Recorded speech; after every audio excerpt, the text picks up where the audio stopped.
Governor Gavin Newsom, who wants to become president, is using this to his advantage and trying to win favor nationally to become like a strong presence that actively trolls the Trump administration and become a strong presence that will do these sorts of things in this massive state, in my state, in California. I do hate Gavin Newsom, make no mistake. I mean, there's some good things that he's done. There's some initiatives that he's actually eaten a lot of expended a lot of social capital on, but there are so many other glaringly obvious problems that he is a clear-cut hurdle against solutions on. Homelessness is one of the major issues here, obviously. Another one is like Medicare for all in the state of California. So, you know, he is taking advantage of this, but he is doing something that's good, and it's most likely working. Look, Governor Gavin Newsom's California redistricting proposal has a 22-point polling advantage, according to internal memo from Newsom's pollsters obtained by Axios. Holy Toledo! Harry Enton has some choice words for this. Newsom's social media strategy / opposition to Trump is working. He's gained millions of social media followers. Google searches for him are up like a rocket. He's now the front runner for the 2028 Dem nomination per the prediction markets. It's cause Democrats want a fighter. Where is AOC? Yeah, there's no high road and low road. It's a dirt road. Thank you. It's time for the Democrats to get dirty. Please. I mean, it was time for the Democrats to get dirty 20 years ago. Okay? Democrats only pull out dirty tricks and suppression when it comes to undermining their left flank. Okay? Use that against the Republicans, please. Stop using that against your left flank. If in order to save this nation from the grips of crippling fascist authoritarianism, you have to start playing dirty. You have to fight back. There is no world where the Democrats are actively demanding a fighter. There is no world where Gavin Newsom should take up that mantle. Okay? Where's AOC? AOC, step up. Step up. Start batting. Start swinging. No, not podcasting, man. I don't know. That shit sucks. That's lame as hell. Gavin Newsom podcasting and like glazing Charlie Kirk on his podcast is idiotic. It's stupid. That is bad instincts. Gavin Newsom, however, getting a lot of play now not because of his like stupid shitty AI memes or whatever the fuck. Gavin Newsom's getting a lot of play right now because he's doing this. Working in terms of generating attention, which is what he's trying to do, right? I mean, take a look here. Let's take a look right at the @GovPress office followers on X. That's, of course, where you get those sort of the account where Newsom posts those Trump-style mocking types of tweets. Get this. That account, get this, up 450% in terms of the number of followers since mid-June. And it's not just on Twitter, X, where Newsom is. See, Twitter is real life. I was right. No, this is stupid. His Twitter trolling and getting a lot of Twitter followers is utterly irrelevant. Okay, it's 75% of the goddamn platform is bot activity anyway. It doesn't matter. That part does not matter. I'm telling you right now, he's gaining national prominence in a favorable way because of the redistricting fight, because he's like constantly saying, you know, dirty Donald, I'm coming for you, you know, like he's just like attacking Donald Trump. You're delusional if you think AOC is going to do anything. It's so fucking demoralizing. There's so many people on the left are clinging on to her as some sort of savior or a realistic contender on a national level. AOC could easily become a realistic contender on a national level if she was actively fighting, okay? If she was more prominent, if she was putting herself on the front lines, if she was actually issue specific. Gavin Newsom is the governor of California, and as the governor, he's in a very powerful position. And in that very powerful position, he's using every opportunity he can to present himself as like the number one guy to fight Donald Trump, because he recognizes, he's a shark. He recognizes this is what people are demanding. People are begging for it. People are actively, they're desperate for it, okay? And we have two options. The Democratic Party currently is unimaginably weak. In that process, there will be a new leadership built within the Democratic Party's establishment structure. There's blood in the water. If it goes in the Gavin Newsom direction, that is really bad, okay? And the reason why I say that's really bad is because Gavin Newsom is not a fighter on issues that matter. This is an issue that matters too, but I'm saying like he's using this as a way to make himself seem as though he's like the active fighter that will destroy the Trump regime or whatever. Okay. We need actual progressives, not someone like Gavin Newsom, who unironically has presented himself as a hurdle against progressive legislation in the state that the California voters consistently vote on through ballot measures that California state legislatures actively try to pass, and then Gavin Newsom vetoes. He is not a good national politician. He's not a good politician. I mean, he's a devastatingly good and charismatic politician in California, but that doesn't mean he's a good he's going to do good policies. Okay. California is what? The 5th largest economy on the planet. What are we doing? What are we doing? We have tremendous wealth here. Why the fuck do we have so many developing nation style problems in this goddamn state? Look at the roads. Look at the infrastructure. Look at the homelessness crisis. Look at the housing market. It's the 4th largest economy on the planet. Like, it is a larger economy. California is a larger economy than Germany. Okay. What are we doing? We have all of the money here. Okay. Yeah, Newsom does progressive press conferences Monday through Thursday and then vetoes progressive bills on Fridays at 5, so few people notice. Exactly. Gaining, even on TikTok and Instagram, his followers are up over 1 million since January alone. My goodness gracious.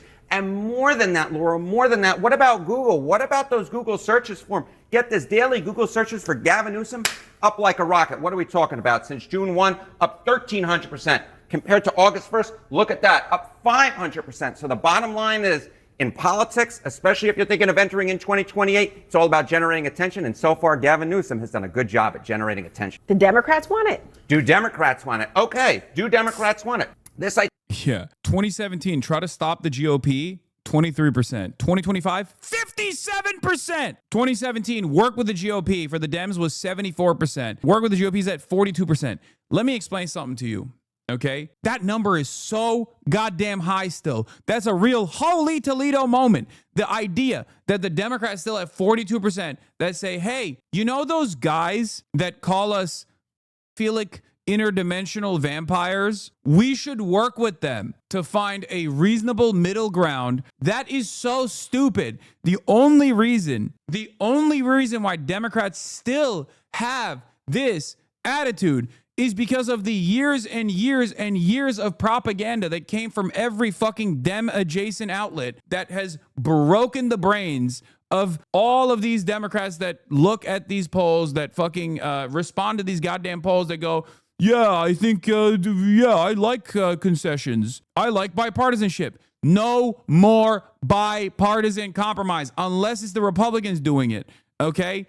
We're done. We're done with that. Stop with this bullshit. I cannot believe there's still 42% of the goddamn country within the Democratic base of support that still say, we got to work with the GOP. What do you mean? I need people to start hating the Republicans more right now. Have you met a fucking Republican? Have you met, like, not even a Republican, like, have you met a Trump supporter? Have you talked to a Trump supporter? Bro, you sound like you want this to happen. What do you mean? What do you mean? 99% of things that they believe and all of the legislative agenda items that they advocate for are born out of hysteria. It is the most deranged shit. Literally, you could solve so many issues if you would just make these motherfuckers read a book. Any book, dude. Okay, a coloring book, a child's coloring book, please. What do you mean? Oh, we got to take them seriously. We got to hear them out. We got to find a middle ground, you know? Like, people have completely lost the plot, okay? They've lost their minds. I feel like they're so servile to the way things are, where they're just like, I don't know what to do, man. These guys just believe this shit. No, there is no middle ground, man. Republicans never advocate for a middle ground. I have not heard from a single Republican politician or a single fucking MAGA Trump loyalist cultist that, like, they need to do bipartisan compromise with the Democrats. Like, can we have, like, there's no Republican that's running around being like, can we have some transgender athletes, please? I am a reasonable Republican.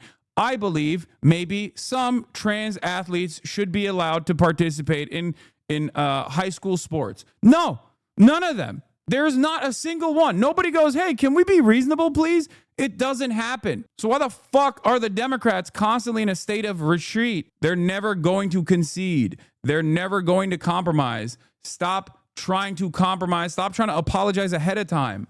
Stop trying to compromise ahead of time. This is been my argument consistently, okay, is so stupid. Democrats have basically deluded themselves into thinking that this kind of bipartisanship is actually good, and it feels like you're actually winning if you just take on your opposition's point of view. They're going to get their legislative agenda accomplished, so then you will feel less bad because you wanted it too, I guess. Do you want it? At a certain point, you have to remind yourself, like, do I want this? Do I want the military in D.C.?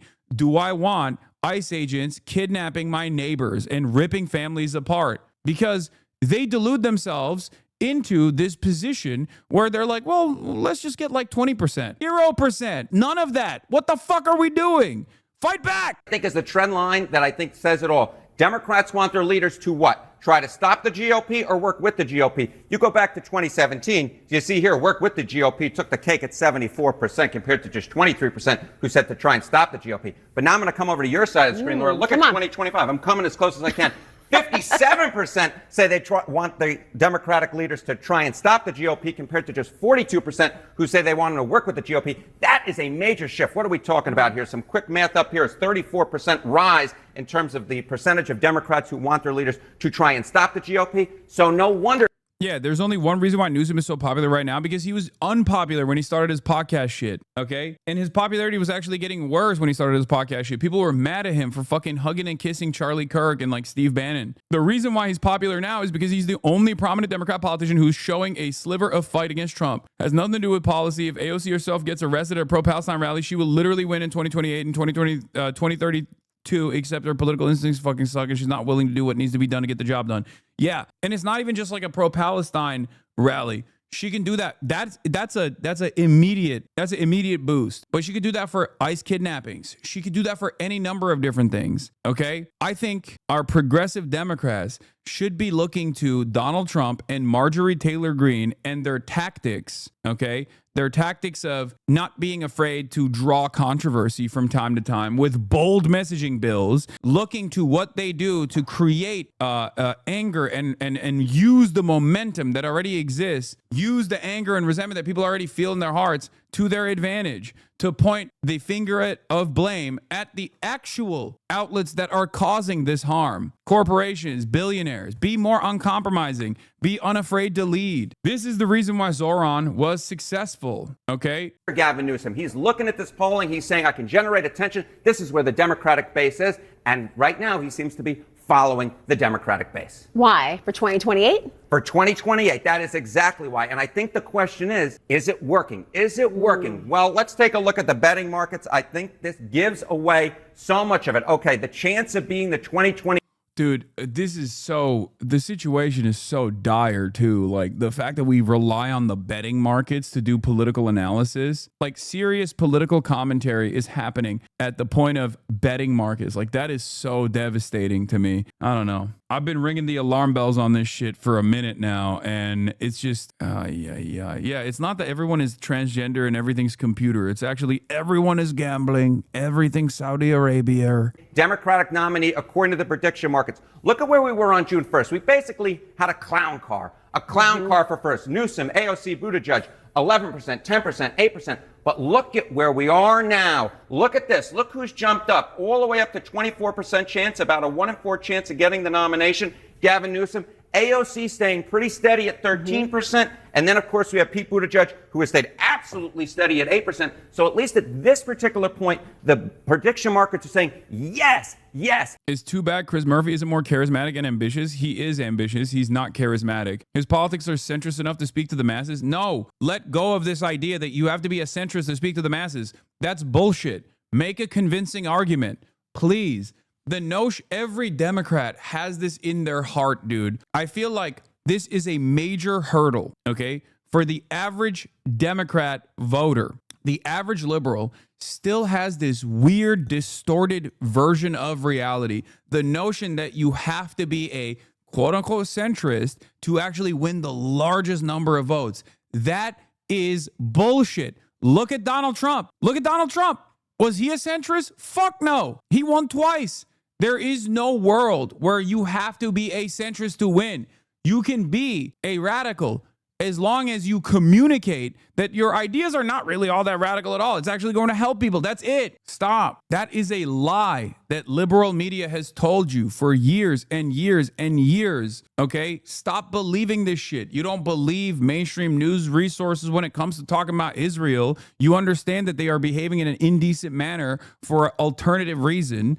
Okay, for a cynical reason. So why the fuck do you still believe it when they have told you for decades that like centrism is the way, third way neoliberalism is the way, we have to hug and kiss the Republicans and that's the best way to do it? When Kamala Harris got fucking destroyed by Donald Trump, who was very much not a centrist at all, who said fuck the institutions, fuck the establishment. Even though he was president, he was still able to present himself as like a figurehead that was outside of the boundaries of American politics. And people responded to him again in a positive manner. They fucking voted for him again. Liberals have MSNBC pundit brain because they think it makes them seem smart. It doesn't. I think it makes them seem very dumb. This strategy is paying off. Of course, the key question is, will this actually work when you're trying to actually, votes are being cast and counted? And more than that, will it work for a general electorate? Well, it's early days yet. We'll have to wait and see. But so far, Gavin Newsom has done a pretty gosh darn. Like, this is something that I talked about within corporate culture too. When a corporation is like legitimately invested in a social mission, like Ben and Jerry's, you can tell, okay? There's a benefit to it. It helps with the marketing as well. But you can tell when a company is like legitimately invested in the values that they're advocating for. Whereas on the other side, you can tell when a company is just simply going along with the meta and leaning into certain social messages because they feel like it'll be beneficial for marketing purposes in a disingenuous manner. Target is a great example of this. Politicians are no different. If a politician is at the mercy of what they perceive is people moving in the direction of like right-wing sentiment and right-wing culture wars, and they just go along with it, they are going to look like clowns. Kamala Harris showed what that looks like when she took on so many of the Trump administration's positions from 2020 in her 2024 race against Donald Trump. She lost. People need to be earnest and remember that voters are not that fucking stupid. Stop treating voters like they can't understand anything, okay? Just run a campaign that is issue focused, that actually presents your position, your worldview, regardless of whatever the fucking attacks are, and just stand 10 toes down on it, okay? You need to stop being afraid to lead. This is a major issue.